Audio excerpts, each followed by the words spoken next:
সর্বোচ্চ সংখ্যক আসনে নির্বাচিত হয় আমরা দেশবাসীর প্রত্যাশা পূরণ করব। সামগ্রিকভাবে এই নির্বাচন দেশবাসী উপভোগ করেছেন।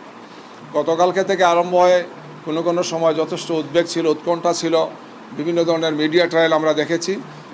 এই সব কিছুকে ব্যর্থ প্রমাণ করে দিয়ে সাধারণ মানুষের নির্বাচনে অংশগ্রহণ এবং নির্বাচনকে অর্থবহ করার জন্যে দেশবাসীর পক্ষ থেকে একটি চমৎকার বলা যায় যে অংশগ্রহণের মাধ্যমে তারা সেটাকে বাস্তবে তারা দেখিয়ে দিয়েছেন।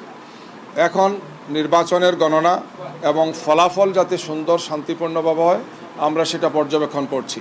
আমরা আমাদের পক্ষ থেকে 11 দলের পক্ষ থেকে আমরা নির্বাচন কমিশনে যাব এবং সেখানে আমরা এই বিষয়টি পর্যবেক্ষণ করব। আমাদের এই অফিসেও আমরা আপনাদের জন্য রাখবো, এখানে আপনারা দেখতে পারবেন। আমরাও আমাদের সাংগঠনিক প্রক্রিয়া মেনে এবং 11 দলের পক্ষ থেকে আমরা সময় সময় 299টি আসনে যেখানে নির্বাচন হয়েছে আমরা আপনাদেরকে জানাবো, একই সাথে প্যারালাল যে কোন আসনের রেজাল্টটা কতটুকু হচ্ছে গিয়ে। আমাদের ধারণা রাতের একটি সময়ের মধ্যে আমরা একটি ফলাফল দেখতে পাবো, হয়তো কালকে পর্যন্ত লেগে যেতে পারে, যেহেতু অনেকগুলো বিষয় আমরা আগেই বলেছি যে তিন ধরনের ব্যালট এখানে গণনা হবে।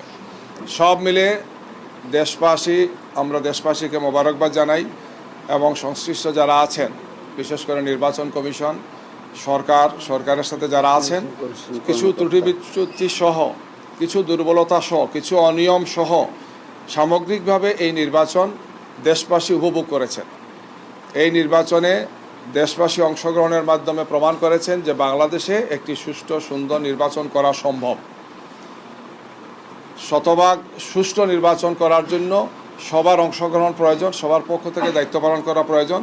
সেই কাজটি আমার মনে হয় আমরা করার চেষ্টা করেছি। এক্ষেত্রে যে সমস্ত অনিয়মগুলো হয়েছে বা যে সমস্ত সন্ত্রাসী ঘটনা ঘটেছে, যে সমস্ত হামলার ঘটনাগুলো ঘটেছে, সংশ্লিষ্ট কর্তৃপক্ষ এই সমস্ত বিষয়গুলোকে বিবেচনা নিয়ে প্রয়োজনীয় পদক্ষেপ গ্রহণ করবেন, আমরা এটা প্রত্যাশা করি। আমাদের পক্ষ থেকে আমাদের আমিরে জামাত কিছু কথা বলেছেন, আপনারা শুনেছেন। তিনি একটি সংবাদ সম্মেলন করেছিলেন, তার একটা অভিমত তিনি দিয়েছেন। তিনি যখন ভোটাধিকার প্রয়োগে যান সকালবেলা, তিনি সেখানে একটা অভিমত প্রকাশ করেছেন। আমাদের 11 দলীয় শীর্ষ নেতৃবৃন্দ ঢাকাতে এবং ঢাকার বাইরে যারা নির্বাচনে ভোট দিয়েছেন স্ব কেন্দ্রে, সেখানে প্রত্যেককে একটি অভিমত দিয়েছেন।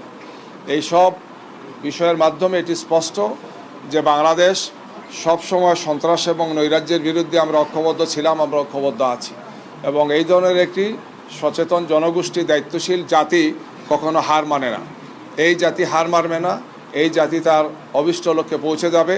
যে সংস্কার এবং যে ধরনের অর্জন আমাদের হয়েছে, আমাদের শহীদদের, আমাদের আহতদের, আমাদের এই যে বিপুল সংখ্যক মানুষের আত্মত্যাগের মাধ্যমে আমরা একটি নূতন বাংলাদেশকে আমরা দেখতে চাই।